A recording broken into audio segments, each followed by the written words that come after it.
Considerações sobre o livro do profeta Ezequiel.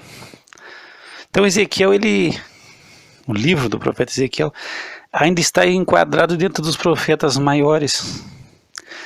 A data do ministério de Ezequiel vai estar dentro de um período de 593 antes de Cristo a 571. Tu sempre tem que lembrar que sempre antes de Cristo a data diminui. Então, se tu vai calcular, não é um ministério muito longo, vai dar uns 22 anos de ministério. E Ezequiel, o nome Ezequiel significa Deus fortalece. Ezequiel é um livro tremendo, e eu analiso muitas vezes assim, quando eu começo a início da leitura da Bíblia, quando eu passo Ezequiel, eu digo, bom, agora eu termino a leitura, porque tu começa Isaías é uma subida, como se estivesse fazendo uma caminhada, uma corrida. Tu começa Isaías, você vai 66 capítulos, e é pesado. Depois tu passa para Jeremias, outro livro grandíssimo, são 52 capítulos. E aí quando tu pega Ezequiel é uma subida íngreme, vai pegando Ezequiel, são 48 capítulos. E Ezequiel é diferente de Isaías. Isaías é uma leitura fácil, simples. Jeremias é uma mensagem sofredora, mas tu entende. Agora Ezequiel já é diferente. Quando nós pensamos, Isaías fala muito sobre o Messias, sobre o nosso amado Senhor Jesus Cristo, fala muita profecia, muita coisa sobre o nosso Senhor. Jeremias vem com a mensagem de Deus o Pai ao povo, uma mensagem de arrependimento, uma mensagem de se voltar para Deus, uma mensagem de voltar para a verdade. E uma mensagem sofredora, porque ele é um profeta sofredor. E aí tu entra em Ezequiel já é diferente. Ezequiel são coisas do Espírito. É complicado um pouco, embora que ele não seja enrolado, ele é muito prático. Ele traz coisa prática, coisa que palpável para nós, que a gente pode ver claramente. Mas também ele traz coisas do Espírito. Ele traz muita coisa do Espírito. Ele é arrebatado em espírito, ele é levantado em espírito, ele está lá, ele está no cativeiro já. Jeremias não estava no cativeiro, Jeremias estava em Jerusalém. Jeremias era de linha sacerdotal, e Ezequiel também é de linha sacerdotal. Só que Ezequiel já começa o seu ministério, já ele está na região da Caldeia, ele já está em Babilônia, já está cativo. Ele já está entre os exilados, então o ministério dele vai se transcorrer todo no exílio, longe de Jerusalém. Só que ele é trazido em espírito para ver, antes da destruição do cerco de Jerusalém, da destruição total de Jerusalém, ele é trazido, ele vê a destruição, Deus usa muito Ezequiel em coisas para ele ser um sinal para o povo e mostrar muita coisa. Mas ele traz uma mensagem de juízo de Deus, mas também traz uma mensagem de esperança. Ele já vê o futuro glorioso de Israel, assim como ele vê a queda terrível do povo.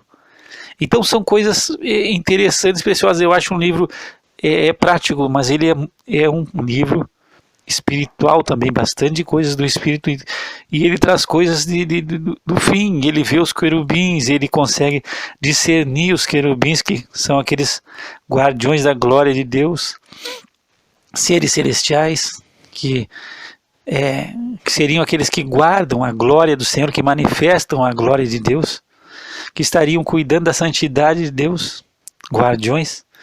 Então esse é o nosso profeta Ezequiel, e eu vou trazer algumas coisinhas básicas dele, para que nós possamos compreender um pouco do livro. Eu acredito que, infelizmente, por problemas, eu tenho um colaborador que é uma bênção na minha vida, que é o meu filho menor. É ele que faz trabalha os áudios, é ele que coloca, ele que transmite, eu não sei fazer nada disso. E ele agora está morando longe de mim, não está perto.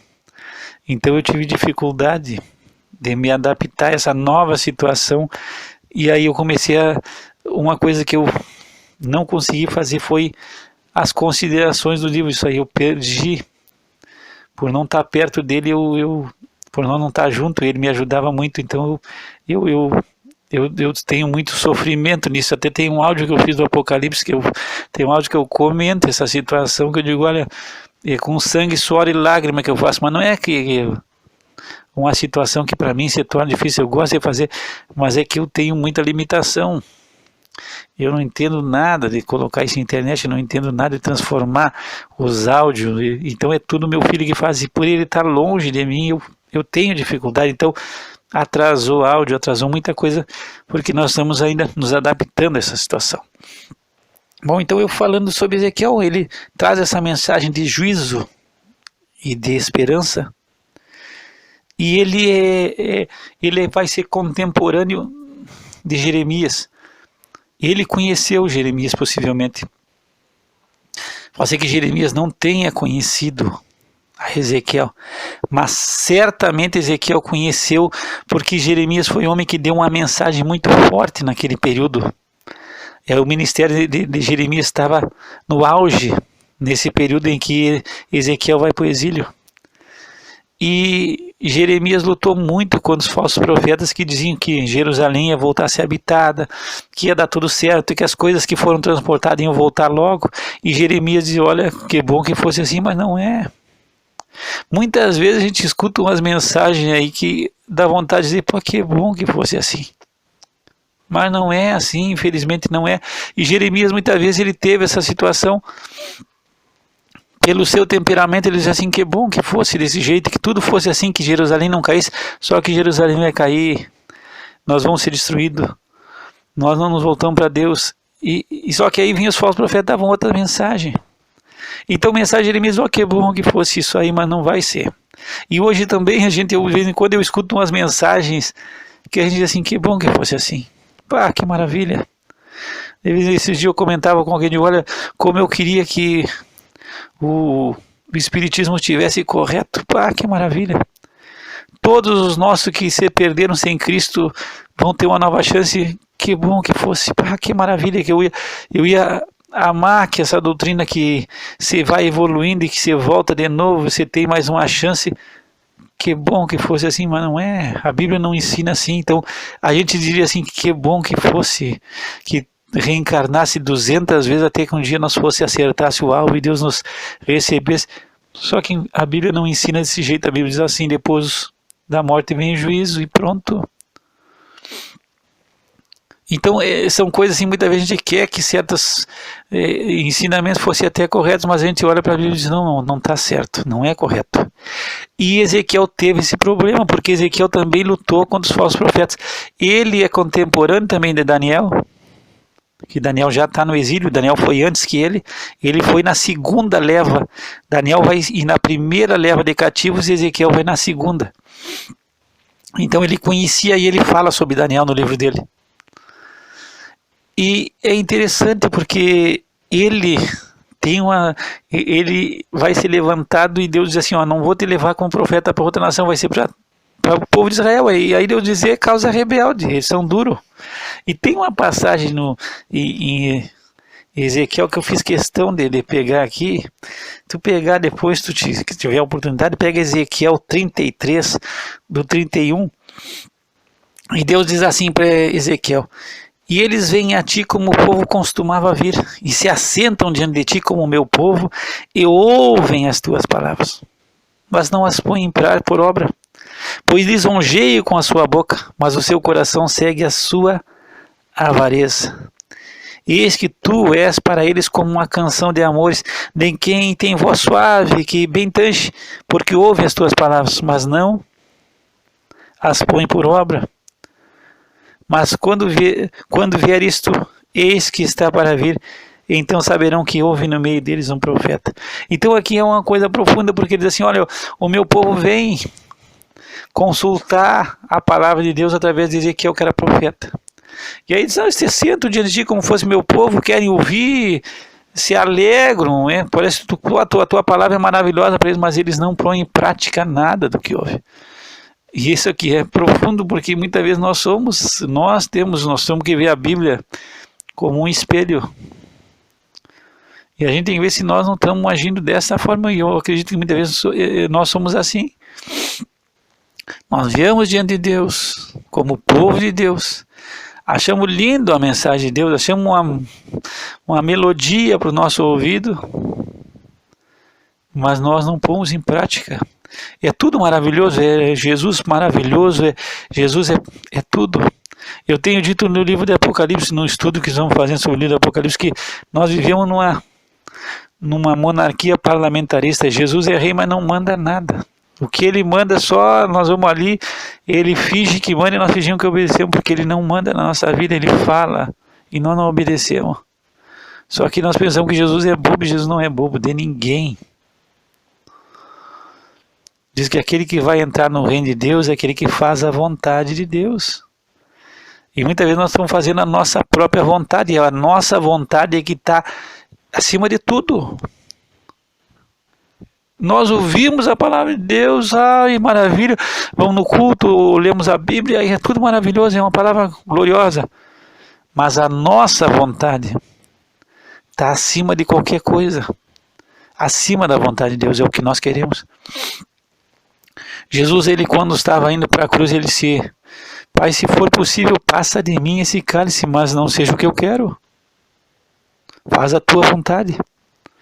Então, nós somos assim, não é tu, eu sou assim. Não estou dizendo a tua, te apontando o dedo, e aí tem os outros dedos me apontando para mim. Nós somos assim. A nossa vontade está acima de tudo. Então, nós ouvimos a palavra de Deus como povo de Deus.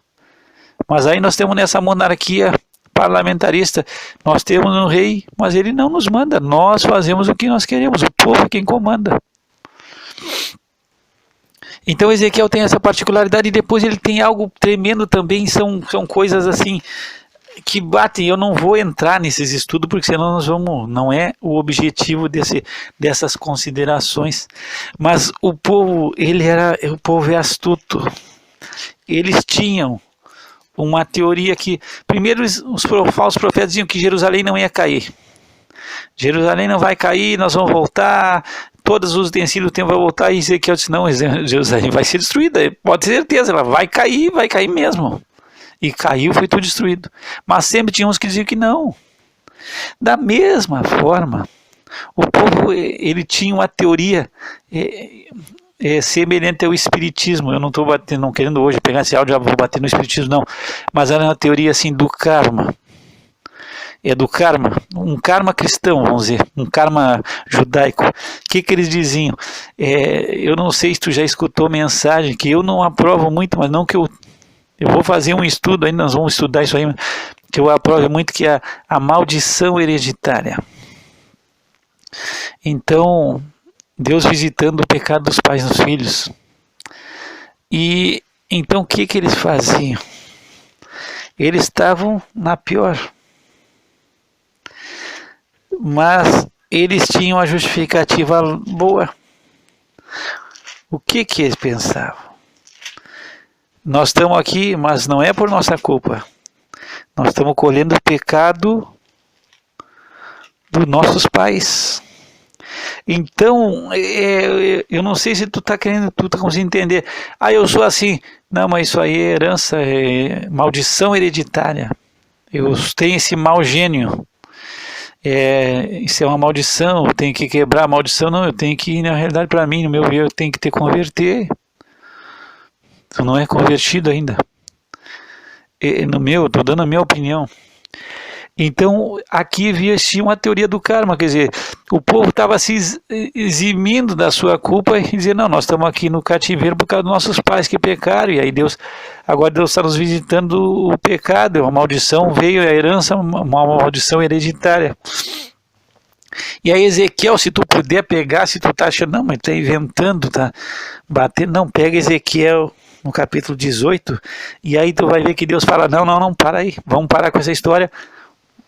O pecado é de responsabilidade individual. Então, a alma que pecar, essa vai morrer. Então havia um ditado entre eles. E ele dizia assim: os pais comeram uvas verdes e os dentes dos filhos se embotaram. Quer dizer, os pais comeram e nós estamos pagando. Nós é que estamos pagando o preço. Então se usava muito, e isso aí é para fugir. É como dizer, eu acho lindo a doutrina do karma. Tá dando tudo errado na minha vida, é culpa do karma que eu estou pagando. Quem sabe eu esteja sendo simplista nisso, mas eu estou dizendo lá na prática. Quem sabe a teoria seja muito mais profunda, mas a prática, eu dizer, não, o casamento não dá certo, não, é porque é o karma, na outra existência nós somos inimigos, nós se matemos, então nós, não, e não existe um desejo para eu estou errado, tenho que mudar a minha vida, eu tenho que ser diferente, e o outro se preocupar em ser diferente. Não é o karma. Eu nunca vi até hoje, e eu estou dizendo na prática, eu não estou estudando, nunca estudei a teoria do karma, mas eu nunca vi uma pessoa bem sucedida que tenha conseguido um auge, que tudo, e tenha dito, não, eu não fiz nada, isso aí eu estou colhendo de outra existência que eu estou colhendo. Não, nunca vi. Quando dá tudo certo é mérito meu, quando dá tudo errado, parece que na prática as pessoas colocam, não, isso aí é um karma. Estamos pagando um karma difícil aí no passado, tu tá pagando um pouco do passado que tu passou, que tu teve noutra existência e que não tem respaldo bíblico. E aí Deus coloca uma coisa aqui e Ezequiel vem trazer uma mensagem que é conflitiva, porque ele diz, não, o pecado é individual. Os pais não vão morrer pelo pecado dos filhos, e os filhos também não vão morrer pelo pecado dos pais. E aí ele coloca algo tremendo, porque ele diz assim, ó, se o filho, o homem é justo, pratica a justiça, faz tudo correto, é correto diante de Deus, ele não oprime ninguém, ele vive bem, anda nos estatutos do Senhor, faz tudo correto. Aí ele gera um filho que é ladrão, que é sem vergonha, que não obedece, que não cumpre, que não faz nada. Esse filho vai viver? Não, esse filho vai morrer, porque a culpa é dele. Agora, se esse também, que era sem vergonha, que não temia a Deus, que não obedecia a Deus, tiver outro filho e o filho for correto e for íntegro, vai morrer por causa do pai? Também não vai morrer. O pai praticou a extorsão, o pai foi mal, mas o filho não vai levar a iniquidade do pai. Então aí nós temos uma situação que é conflitiva contra essa doutrina o ensinamento da maldição hereditária, porque diz que não. E se nós vamos ver o rei de Israel, Josias teve o pior pai e o pior avô que teve, e foi um dos melhores reis, dos mais excelentes. Eu acho que fora Davi não tem outro igual a Josias, que se converteu ao Senhor. Ezequias também teve um pai terrível, e foi quem sabe Ezequias, nós colocaríamos Ezequias, Josias e Josafá dos melhores reis fora Davi, melhores até que Salomão. Mas Ezequias e Josias são os melhores, no meu entendimento. E tiveram pais perversos, que se venderam, que foram idólatras, que não serviram a Deus, e não receberam maldição hereditária nenhuma, ao contrário, foram bênçãos, viram os pecados de seus pais, não cometeram, e Deus abençoou. E agora também Josias teve filhos podres, que não prestaram, como Ezequias também. Ezequias é pai de Manassés, o pior rei que houve no reino de Israel, de Judá. Se mexia era agoureiro, adivinha, consultava os mortos, queimou filho, acho, para Moloque. Então é complicada essa doutrina, e nós vamos ter que uma hora fazer um áudio e nós ler um pouco, pelo menos para conversar. Não vamos fazer a cabeça de ninguém, mas vamos ver o que Deus nos ensina sobre isso. Mas é interessante, e outra coisa que eu acho interessantíssimo aqui, e tu vai pegar essas coisas que eu estou falando no capítulo 18, só lê o 18, depois o 33, tu lê, tu vai entender o que eu estou querendo dizer. No 18 Deus diz que Deus não deseja a morte do ímpio, Deus quer que o ímpio se converta. Como se tu pegar lá em 1 Timóteo, quando Paulo está escrevendo Timóteo no capítulo 2, Deus deseja que todos os homens se salvem. Deus não deseja que ninguém vá ser condenado para o fogo eterno. O fogo eterno foi preparado para o diabo e seus anjos, não foi preparado para o homem. Agora Deus quer que todos se salvem. Agora a decisão é individual. Agora, uma coisa que eu acho interessante aqui é sobre o pecado. Aí ele fala que a alma que pecar, essa vai morrer. O filho não vai levar a iniquidade do pai, nem o pai vai levar a iniquidade do filho. Então aí Ezequiel matou uma justificativa que o povo de Israel tinha. Não, nós estamos aqui por causa dos nossos pais. Não, vocês estão aqui por causa de vocês.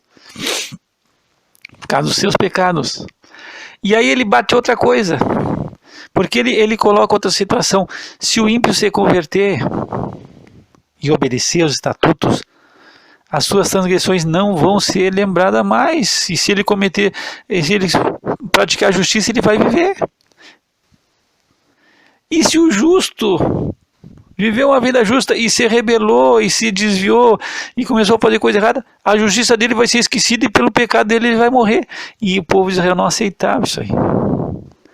Eles achavam assim que não. E aí eles achavam que Deus era injusto, porque Deus ia perdoar um que fez um monte de coisa errada e outro que fez um monte de coisa certa e ia se perder. Mas o que Deus estava falando? Não, eu não quero que você perca. Agora, se ele se converter, ele guardar os estatutos, proceder com retidão e justiça, certamente ele vai viver, ele não vai morrer. Então, essas são as coisas interessantes. E agora, o justo também, se rebelar, ele pela rebeldia, ele vai pagar. E aí o povo não aceitava essa mensagem, como hoje as pessoas não aceitam. Não aceitam assim, ó, se se converteu, não, mas ó, tem que pagar. Se arrependeu, não. Se arrependeu, se converteu, tudo bem. Mas e tudo que ele fez? Ele tem que pagar, vai ter que pagar. Para ele não é assim, senão Deus é injusto. E era assim que o povo de Israel pensava. Ele disse, não, para aí, o caminho de Deus não é justo. O ímpio se converteu. Tudo bem, que maravilha. Olha, estou feliz que ele se converteu, guardou os mandamentos, está procedendo com retidão e justiça. Agora, e tudo que ele fez antes? Aí Deus diz assim, das suas transgressões que cometeu não haverá lembrança contra ele. Então vamos ler de novo aqui. Ezequiel 18, 22, de todas as transgressões que cometeu não haverá lembrança contra ele. Pela justiça que praticou viverá. E aí o povo diz, não, para aí, o caminho de Deus não é justo. Então, nós temos que compreender essa mensagem e essa visão. Então, é interessante nós pensar e refletir. Nós não temos um coração como Deus, nós não perdoamos. Nós entendemos que o outro se arrependeu, entendemos que se converteu, mas não, o que ele fez vai ficar assim no mais, não, tem que pagar. Se arrependeu, que é bom, mas tem que pagar, não vai haver lembrança. E aí existe uma teoria também que é da semeadura e da colheita. Semeou, tem que colher. Eu leio isso no Novo Testamento e eu entendo, mas não entendo como pecado, eu entendo como o que nós fizemos, as nossas obras. Eu sei que o pecado para Deus, tanto pequeno como grande, ele não tem tamanho, é pecado, é desobediência. E pecado, para te entender, o termo do hebraico é errar o alvo, é como se tu peca quando tu erra o alvo é a vontade de Deus, e quando tu está errando a vontade de Deus, tu está pecando, é como se tu estivesse atirando, fazendo um tiro ao alvo, e tu está errando o alvo, então isso seria pecado. O alvo é fazer a vontade de Deus. Quando nós não estamos fazendo a vontade de Deus, nós estamos pecando. Então isso é pecado, literalmente seria isso. Existe uma teoria, uma doutrina do pecado que é a martiologia. É a doutrina do pecado. Então, é uma coisa complicada, porque eu sei que o pecado tem consequência. Ele vai trazer consequência na minha vida física. Pode haver uma consequência dentro de um relacionamento, em outras coisas, vai trazer consequência. Mas o que Deus disse, se há conversão, se há arrependimento, não vai haver lembrança. Agora, pode acontecer alguma coisa pelo pecado de enfermidade? Pode vir. Pode acontecer um rompimento? Pode acontecer muita coisa. Mas Deus diz assim, ó, eu não vou mais, tenho lembrança das coisas do passado. Pela justiça que ele está praticando hoje, ele vai viver. E assim o justo viveu uma vida de justiça toda a vida, mas agora se ele desviou, o que ele fez antes não vai ser lembrado. Agora, pelo pecado que ele está cometendo hoje, ele vai morrer. Então é uma coisa bastante interessante para a gente refletir um pouco. Muitas vezes nós ficamos nos martirizando pelo passado, e nós não nos perdoamos quando Deus já nos perdoou. Agora eu sei que é difícil a gente entender para como Deus vai nos perdoar tanto, e o diabo disse, não, tu não pode, Deus não vai te perdoar. Só que o sangue de Jesus é suficiente para nos purificar, para nos limpar de todo o pecado. O sangue de Jesus nos purifica de toda a injustiça. E muitas vezes nós estamos colocando em dúvida o sangue, nós temos vitória pelo sangue, não é porque nós temos o sangue de Jesus, não, é porque o sangue de Jesus nos faz. Através do sangue nós estamos purificados, nós somos limpos. E isso que nós precisamos entender. E Ezequiel traz essa mensagem. Agora, existe muita coisa espiritual, eu nem entrei na parte espiritual. Existem castigos sobre nações. Agora, existe coisa prática como essa que nós estamos falando. E tu olhar, existe a mensagem em 33, ali no 34 vai ver a mensagem para os pastores que não cuidam das ovelhas. Então tem bastante coisa prática e tem bastante coisa que é espiritual, que é coisas do espírito que muita gente não entende. Quando eu era novo, tem uma passagem que eu não vou achar agora aqui porque de repente eu vou demorar, mas tem uma passagem que o Senhor traz, o Espírito traz Ezequiel um espírito em Jerusalém, e ele vê os homens de Israel dentro do templo, e eles estão vendo paredes pintadas com desenhos, pintadas. E no passado, quando eu era novo, convertido, ainda jovem ainda, se dizia que ali era uma alusão à televisão, o que eles fazem escondido vendo as pinturas, desenhos nas paredes. Então eles diziam que muitas vezes isso aí fazia uma ilusão às coisas que a gente vê. Se fosse uma mensagem hoje, eu ia dizer, não, hoje é o celular, não é mais nem a televisão, nem o computador, mas quando eu era novo, você dizia a televisão, porque você batia muito na televisão no início, quando eu me converti. Tinha gente que, eu vi, já gente botar paninho, esconder a televisão, porque o pastor não deixava ter televisão em casa. Aí escondiam a televisão, porque o pastor dizia que não podia, que era do diabo.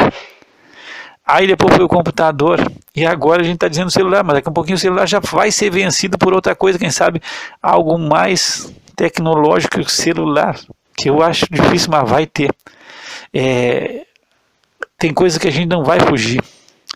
Hoje a gente vê, eu gosto da Bíblia em papel, eu gosto de escrever ainda em papel, não gosto de me adaptar a essas coisas da tecnologia.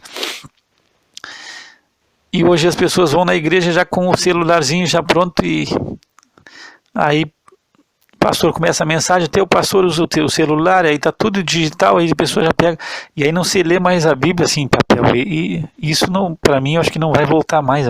As coisas vão cada vez avançar, e a gente vai querer seguir resistindo, mas é uma coisa que dificilmente vai voltar. Mas é um perigo, e a gente tem que ter muita sabedoria. Esse dia eu escutava uma analogia, dizendo, se nós tratássemos a Bíblia como nós tratamos o celular, como seria a nossa vida? Ninguém sai para a rua, se deixou o celular, volta em casa. A pessoa, tu deixou a Bíblia, volta. Deixei a Bíblia em casa, tem que ir buscar a Bíblia. Não, deixou a Bíblia, deixa, porque alguma coisa aconteceu. Não, o celular não, o celular tem que voltar e pegar, porque a gente depende do celular quase para tudo. O celular é uma dependência na nossa vida, hoje. E a Bíblia não é. E aí ele dizia assim, se nós tivéssemos uma Bíblia até como um GPS para nos guiar no caminho da vida, a gente sempre está olhando, ver se não se perdeu, como a gente muitas vezes está no carro e o GPS está nos levando no celular. E nós tivéssemos a Bíblia sempre conosco no carro para nos guiar pelo caminho correto. E coisas assim desse tipo. Se toda hora nós estivéssemos conferindo a mensagem da Bíblia, e quando nós víssemos uma mensagem, nós mandássemos essa mensagem para outro, como a gente faz no nosso celular, a gente fica olhando toda hora a mensagem, e aí recebe a mensagem, isso aqui vou mandar para fulano, vou colocar aí. E aí essa analogia, tu pode inventar o que tu quiser, porque talvez você vai no banheiro com o celular ligado, a gente come, almoça e o celular está do lado ligado. E isso é uma coisa que, no meu ver, não vai voltar atrás, vai seguir. E pior ainda, vai evoluir mais. Quem sabe tem outra coisa ainda melhor que o celular no futuro, que vai substituir. Que hoje a gente está dizendo, o celular, como a gente dizia, a televisão, quando a gente ficou surpreendido com o computador, quando ficou surpreendido com o notebook, agora a gente se surpreende com o celular, mas as coisas não vão voltar, vão seguir. E aí na igreja você liga o celular. Eu gosto mais da Bíblia em papel, porque muitas vezes a gente vai folheando e eu tenho a minha mente trabalha de uma maneira tipo fotográfica. Quando eu li alguma coisa, eu sei onde é que está, no lado que está, se está embaixo ou em cima. Eu não sei explicar, mas eu consigo gravar onde que eu li. Eu nem sei onde que folha foi, mas se eu li uma coisa, eu sei que está na parte de baixo, na parte de cima, ou está no meio. Eu tenho, a minha cabeça sabe que está. E eu procuro, eu acho. Então eu não ia me adaptar muito com o celular, porque o celular tu coloca aí só o que tu vê, tu não consegue estar com o todo, tu só entra no que tu precisa. E hoje você usa a Bíblia no celular, e aí você vai na igreja, em vez de desligar o celular, você liga o celular e se segue acompanhando a mensagem. E é uma coisa que para mim acho que não tem volta, vai seguir. Vou terminar o áudio, que o áudio está grande e não tem nada a ver com o celular áudio. O áudio é Ezequiel. Então espero que tu tenha desfrutado e que tu leia o livro de Ezequiel e que tu possa desfrutar. E que Deus possa te abençoar. Pai, nós te damos graça pelo livro de Ezequiel, que o Senhor abençoe aqueles que estiverem lendo, dê graça às suas vidas e os abençoe através do nome de Jesus. Que o Senhor te abençoe e te guarde, que o Senhor faça resplandecer sobre ti o seu rosto e tenha misericórdia de ti, que o Senhor levante o seu rosto sobre ti e te dê a paz. Graça e paz da parte de Deus nosso Pai e do Senhor Jesus Cristo.